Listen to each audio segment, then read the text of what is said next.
In Michigan's Upper Peninsula, the Canadian National serves as the dominant railroad carrier, providing the area with service on a system of modest mainlines and numerous branches left over from such pedigrees as the Soo Line, Chicago and Northwestern, Wisconsin Central, and the Duluth, South Shore, and Atlantic.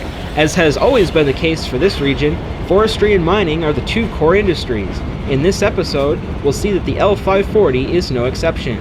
In this day-in-the-life documentary, we'll follow an entire day's work as it was in March of 2018, between Champion, Partridge, and all the sites in between. Adding to the fun is the unique addition of the NS 1065 as foreign power, otherwise known as the Savannah and Atlanta Heritage Unit.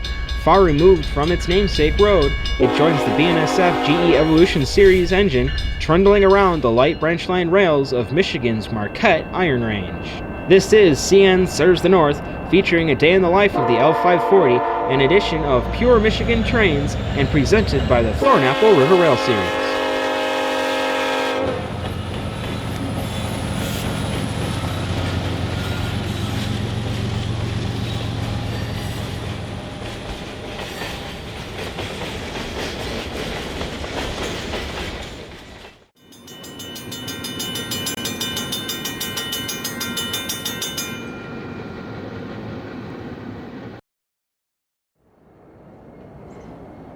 The L540's day begins just west of Champion, Michigan, along the CN Marquette Range subdivision and Lake Michigamme.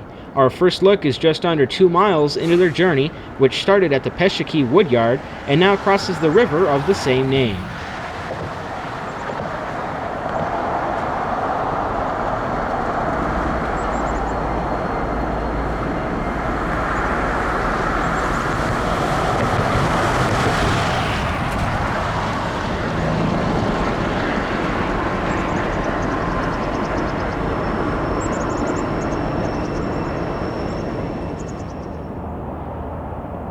L540 begins as a tied-down edition of the L539, which had completed the turn from Champion to Lawns the previous day.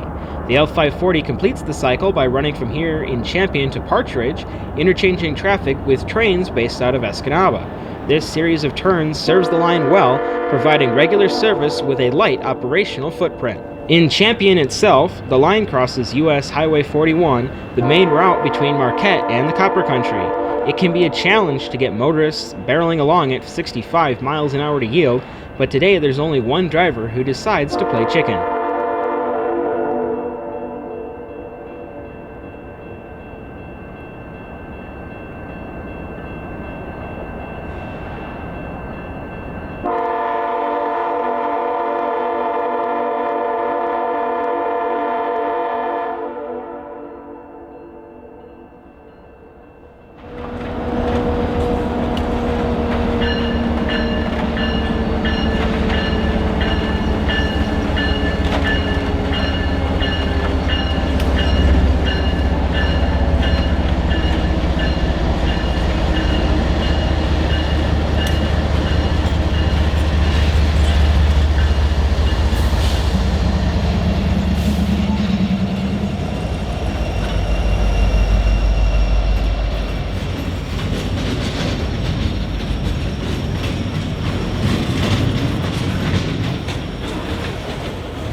A couple miles further to the east, and they are approaching Humboldt Junction, where the line joins the Mineral Range Railroad for the run into Ishpeming. CN's predecessors once used their own alignment to get there, but that line was abandoned in favor of trackage rights over the former LS&I Railroad east of Humboldt, a sensible rationalization given today's light traffic volumes on both lines.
We are now in Diorite, named after the mineral common to the area. This rickety stretch of track has only been owned by the mineral range for the last several years. Previously, it was the Republic subdivision of the Lake Superior and Ishpeming, built as a branch to serve the lines west of Ishpeming. Today, the mineral range uses it to serve the Eagle Mine ore processing plant just south of Humboldt, which produces copper and nickel ore concentrates.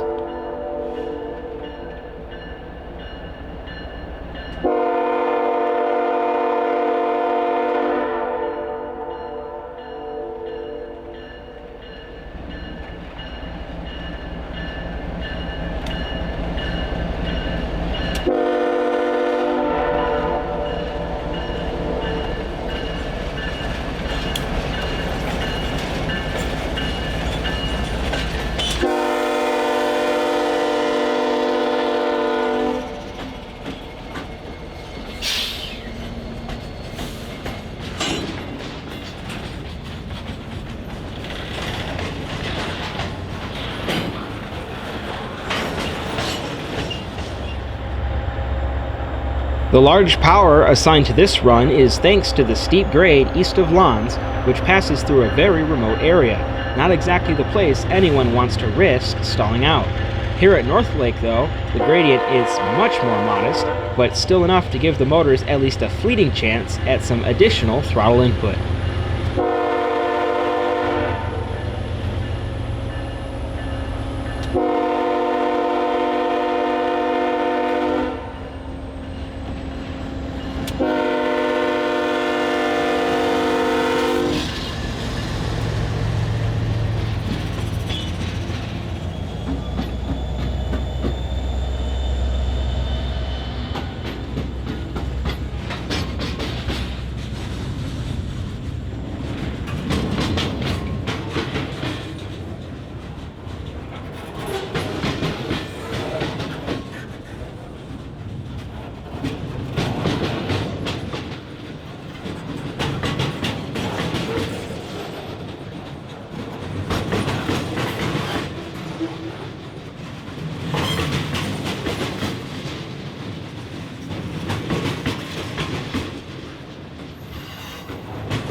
We are now at Landing Junction, where the mineral range ownership ends and a joint line between the CN and LS&I begins.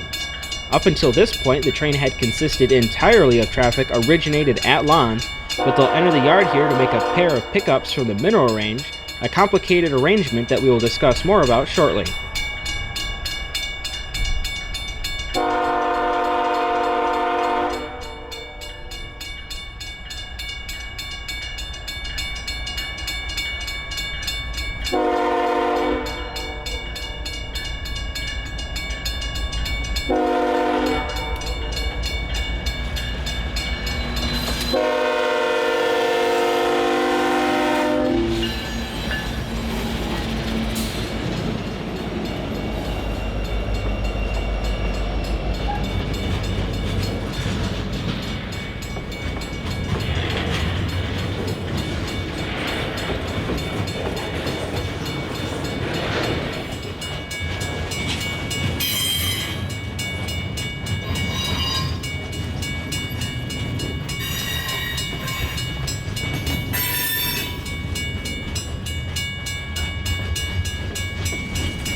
At the east end of the yard, here in Ishpeming, the old signals once directed trains via centralized traffic control, but have been extinguished and turned away from the track. Another rationalization due to sagging traffic volumes, the once powered switch here is just another hand-throw operation today.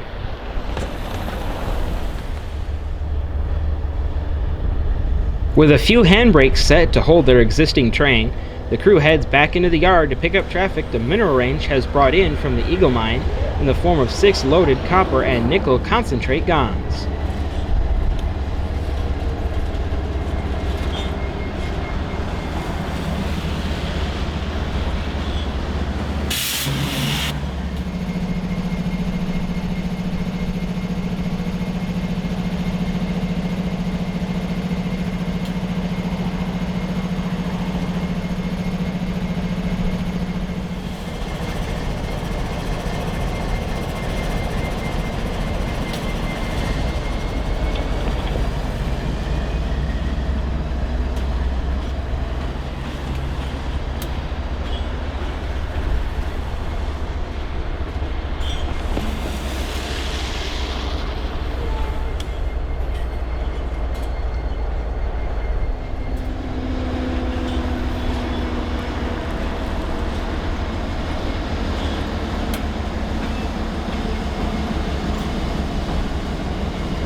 Here we get a momentary up-close look at the NS 1065, which is the first of Norfolk Southern's heritage units to find itself in Michigan's Upper Peninsula. Along with the BNSF unit, they were likely captured by CN to help out the recent power shortage. Eventually, the time these units are spending on the CN will be repaid to their home roads, likely as an in-kind trade of horsepower hours.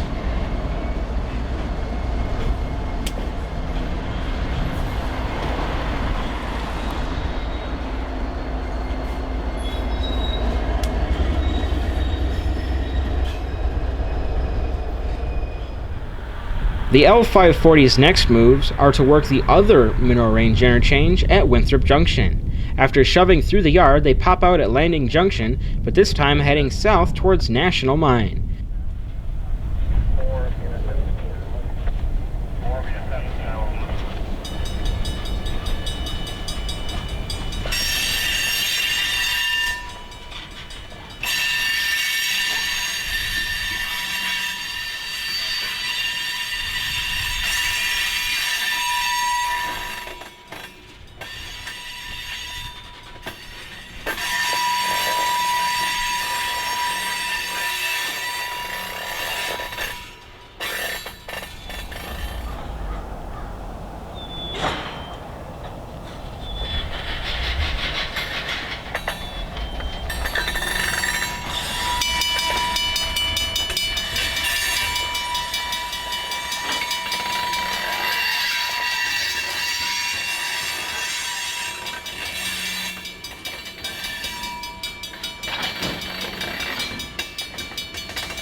Just a half mile further to the south is Winthrop Junction, where the mineral range once again takes over track ownership to the end of the branch at Pluto. The L540 has come to collect these two empty ammonium nitrate tanks, whose contents were used to make explosives used in the nearby Tilden iron ore mine.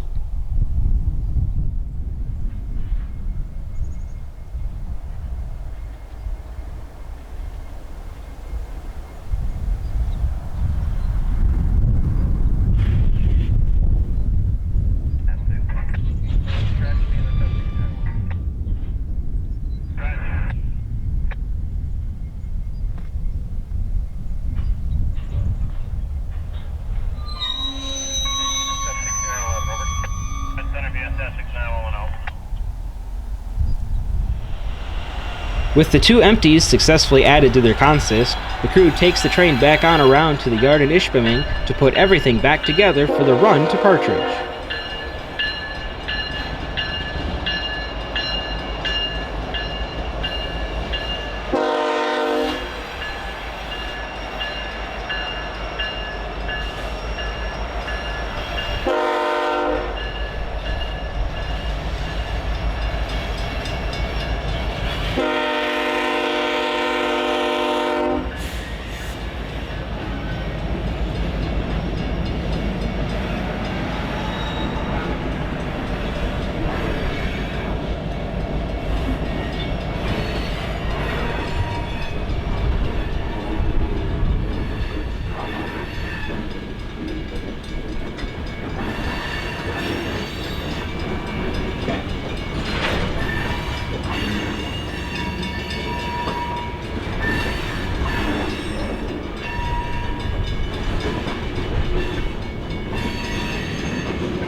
With all of the outbound traffic collected, it's time for the short hop to Partridge Yard on the other side of the LS&I. Between Ishpeming and Negaunee, the railroad is on an unoriginal alignment constructed only a handful of decades ago to remove the tracks from the downtown Ishpeming and Negaunee areas. As a result, Malton Rd is one of a few grade crossings still in the area, located just east of downtown Ishpeming.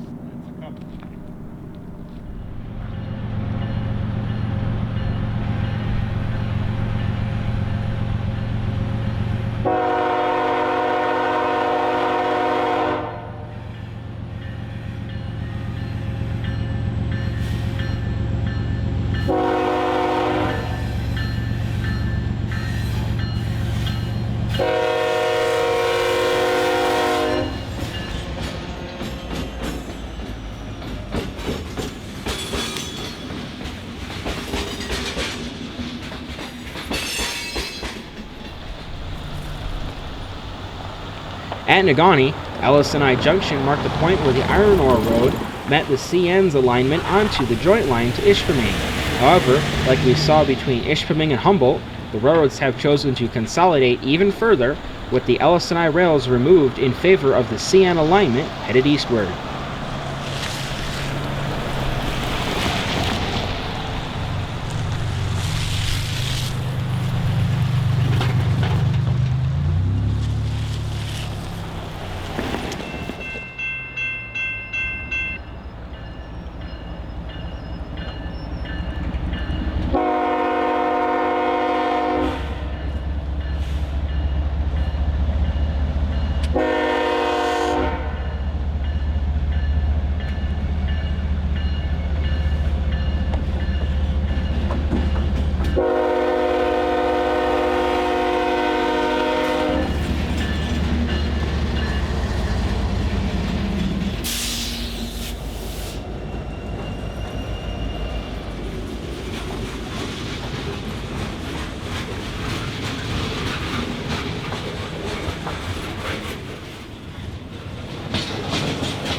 Our next stop is Eagle Mills Junction, where the game of Whose Railroad Is It continues as the CN alignment rejoins the LS&I for another mile down to Palmer Line Junction. There, the L540 will finally return to home rails and enter the small yard at Partridge.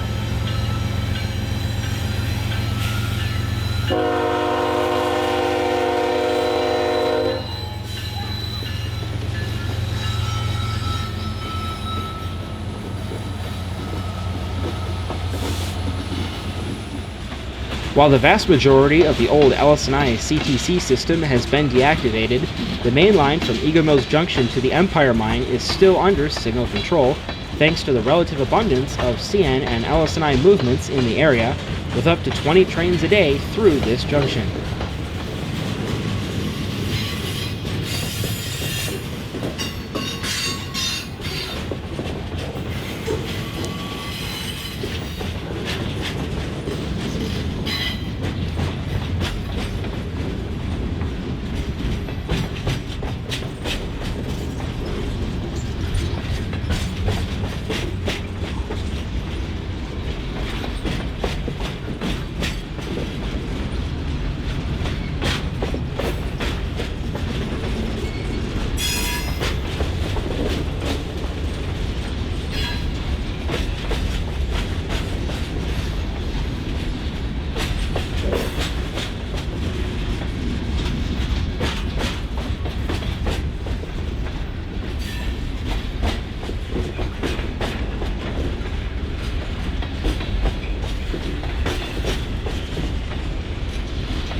At Partridge, L540 sets out their entire train and grabs returning traffic set up for them by the L549, a local based out of Escanaba. This traffic relay system might require 3 trains to move a car from Escanaba to Lons, but it only utilizes 2 sets of power and allows for a regular turn schedule. Between Eagle Mills Junction and Negaunee, County Road 480 is bridged with this combination timber pile and steel girder bridge. Nearby, more dormant signals mark the location of the now removed South Y Junction.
Back at Malton Rd, the elevation afforded by the rock cut allows us to peer into their gondola cars, revealing the scrap ties en route to the power plant at Lons.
Once more at East Ishpeming, the conductor reopens the switch for the yard, where they head in to pick out the mineral range setouts for Winthrop Junction.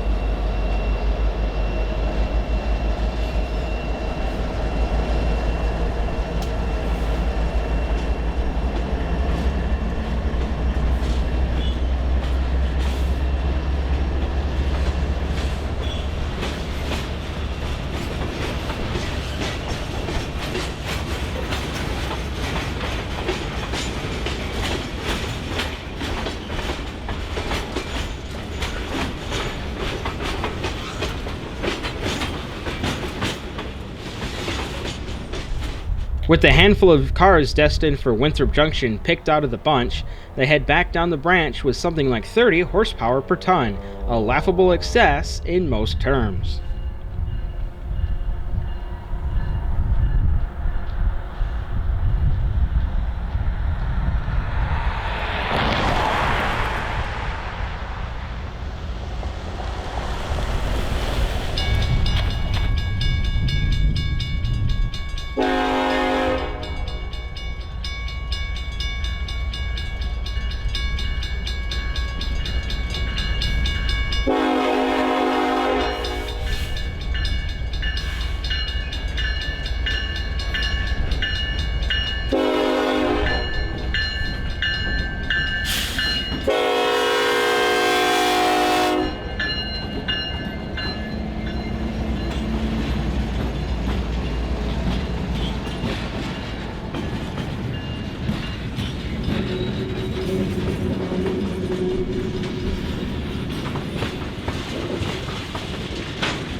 As to the reason why two interchanges for the mineral range exist, it all lies in the history. The mineral range started with just this branch to Pluto before expanding to Humboldt only a few years ago.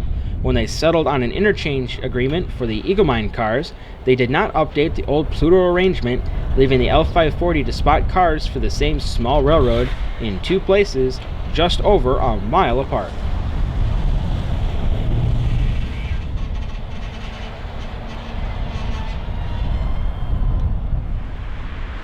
With this move complete, the L540's day will come to a close once they trundle back over to the yard office in Ishpeming. On Tuesday and Thursday nights, the crew will take the train back to Champion for the next day's run to Lons. However, with the schedule gap and the next train actually running back to Partridge, they will keep the power tied down in the yard here instead.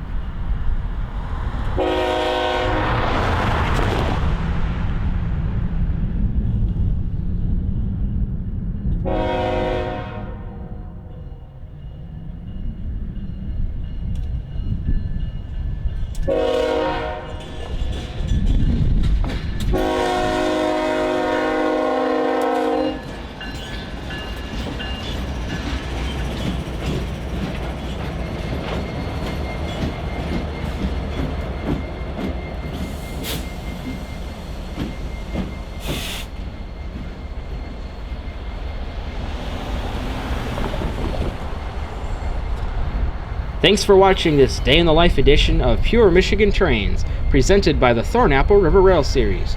Be sure to leave a like and subscribe if you enjoyed the video for more railroading action from this channel, and leave any thoughts or questions in the comments below.